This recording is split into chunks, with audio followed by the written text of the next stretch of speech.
Video like کر کے آگے شیئر ضرور کر دینا۔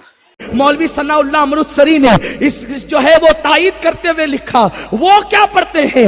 ہم غوث پاک کو پکارتے ہیں، ہم رسول اللہ کو پکارتے ہیں، وہ کس کو پکارتے ہیں؟ اگر کوئی غیر مقلدیت سے متاثر ہے تو سن لے، مولوی ثناءاللہ امرتسری اس کی تائید کرتا ہے، اور بھی ان کے مولویوں نے تائید کی ہے۔ وہ یوں کہتے ہیں، قبلہ دی مدد، کعبہ ایماں مدد، ابن قیم مدد، قاضی شوکاں مدد۔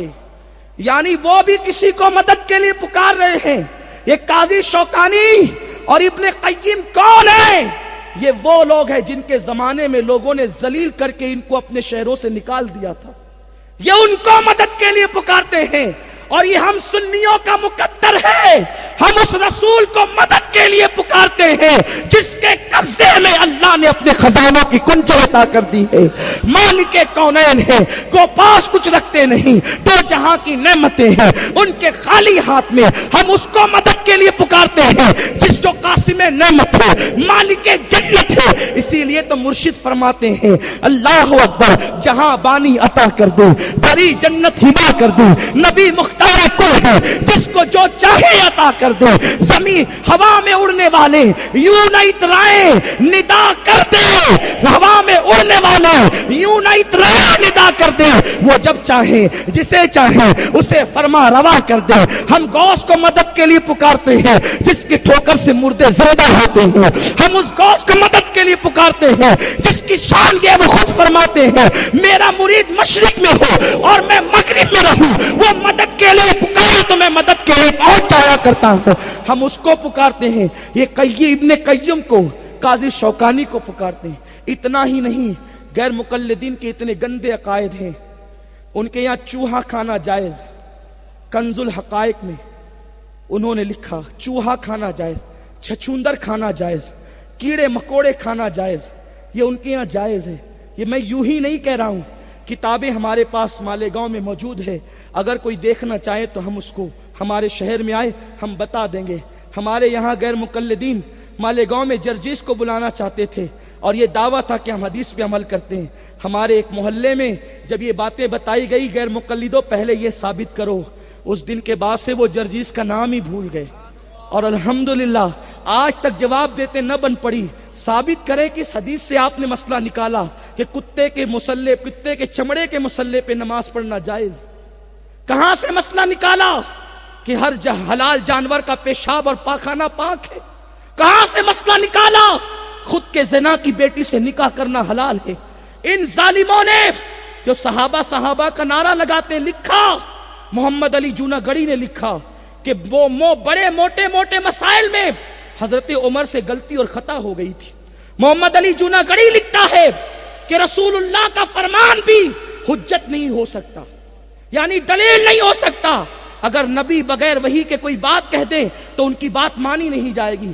ہم کہتے ہیں ظالموں، رسول اللہ کی توہین کرنے والوں، تمہارے مولوی کی بات مانی جائے گی، اللہ کے حبیب کی بات نہ مانی جائے گی؟ ارے وہ صاحب اختیار رسول، ہر صاحب ایمان پر ریشم حرام ہے، لیکن میرا رسول چاہے تو عبد الرحمن ابن عوف پر ریشم کو حلال کر دیتے ہیں۔ اللہ اکبر، ہر مرد پر سونا حرام ہے، لیکن میرے رسول چاہے تو سراقہ کے لیے سونے کو حلال کر دیتے ہیں۔ یہ صاحب اختیار رسول ہے، وہ چاہے تو کائنات میں بھی تصرف کر سکتے ہیں، اشارہ کر کے چاند ٹکڑے کر دیتے ہیں، اشارہ کر کے سورج پلٹا دیتے ہیں، اور ان کی شان یہ ہے کہ شریعت مطالعہ کے احکامات کو اپنی مرضی سے بدل دیتے ہیں۔ اس لیے کہ آپ نے نہیں دیکھا ایک صحابی اللہ اکبر پہلے قربانی کرتے، اشارہ کر کے گزر رہا ہوں میں، ایک سال کے بکرے سے کم عمر کا کوئی بکرا ہوگا اس پہ قربانی جائز نہیں ہوگی، لیکن میرے رسول نے ان سے کہا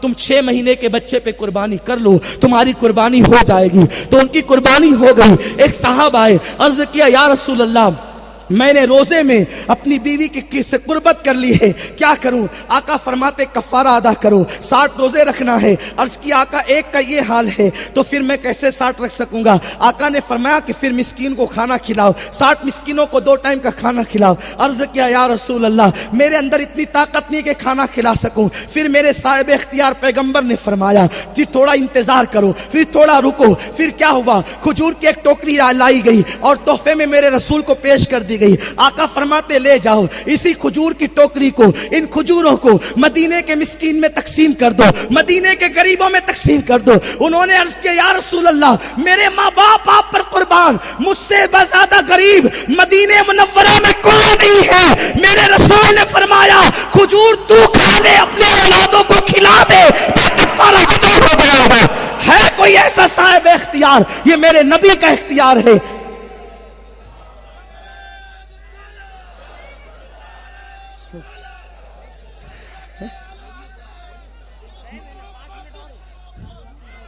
یہ میرے رسول کا اختیار ہے۔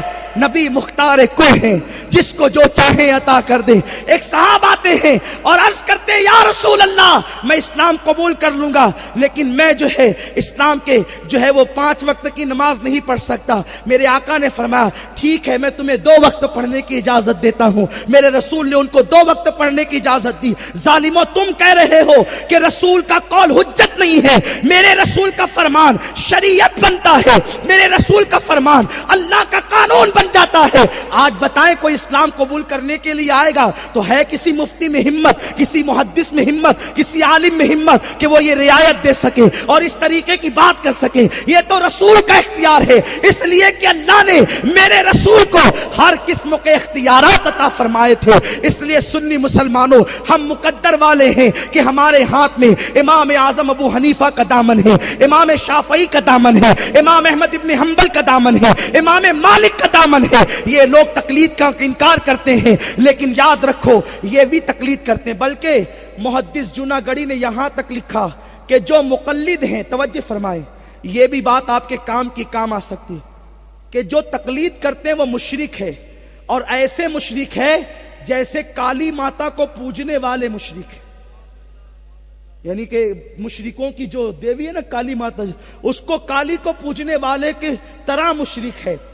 اور لیکن ابن تیمیہ اپنے مجموعہ فتاوی میں لکھتا ہے کہ امام بخاری امام احمد ابن حنبل کے مقلد تھے۔ اب بتائیں کہ جب مقلد مشرکوں کی طرح بلکہ ہندوستان کے ہنود کی طرح مشرک ہے، ہنود کی طرح مشرک ہے، شرک کرنے والا دیوی کی پوجا کرنے والے کی طرح مشرک ہے، تو ابن تیمیہ تو کہہ رہا ہے کہ امام بخاری امام احمد ابن حنبل کے مقلد تھے۔ نواب صدیق حسن بھوپالی نے لکھا ہے کہ وہ امام شافعی کے مقلد تھے۔ مقلد تو تم بھی مانتے ہو تو تمہارے نزدیک امام بخاری کیا ہوئے؟ جب تمہارے نزدیک امام بخاری مشرک ٹھہرے تو پھر ایک مشرک کی بخاری کو لے کر اتنا اڑتے کیوں ہو؟ یہ تو ہمارا حق ہے کہ بخاری کا نام ہم لیں، ہم بخاری کا نام لے سکتے ہیں کیونکہ امام بخاری ہمارے ہیں، ہمارے ہم عقیدہ ہیں۔ ارے خدا کی عزت و جلال کی قسم، امام بخاری وہ ہے جس نے اللہ اکبر رسول اللہ صلی اللہ علیہ وسلم کے گھر اور منبر کی جگہ والی حدیث کو اپنی بخاری میں لکھ کر بتا دیا کہ میں وہ ہوں کہ ساری زمین پر مدینہ منورہ میں جنت کو موجود مانتا ہوں۔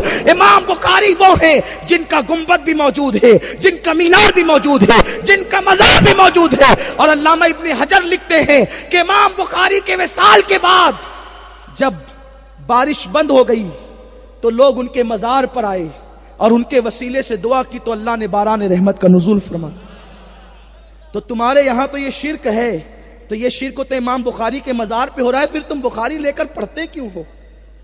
اور پھر اللہ اکبر، ابن تیمیہ نے یہاں تک لکھا جو اجماع کا منکر ہے وہ کافر ہے۔ اپنے مجموعہ فتاوی میں ابن تیمیہ لکھتا ہے کہ جو اجماع کا یعنی جس پر پوری امت جمع ہو گئی ہے اس کا منکر کافر ہے۔ تو بتائیں پوری امت کا تو اس پر بھی اجماع ہے کہ پوری امت چاروں اماموں کی تقلید پر اجماع کر چکی ہے، صرف یہ 2.5% ہے، 2.5%۔ حضور مفکر اسلام کے بقول جس کو امت نے زکوٰۃ سمجھ کر کے نکال دیا ہے، یہ 2.5% ہے صرف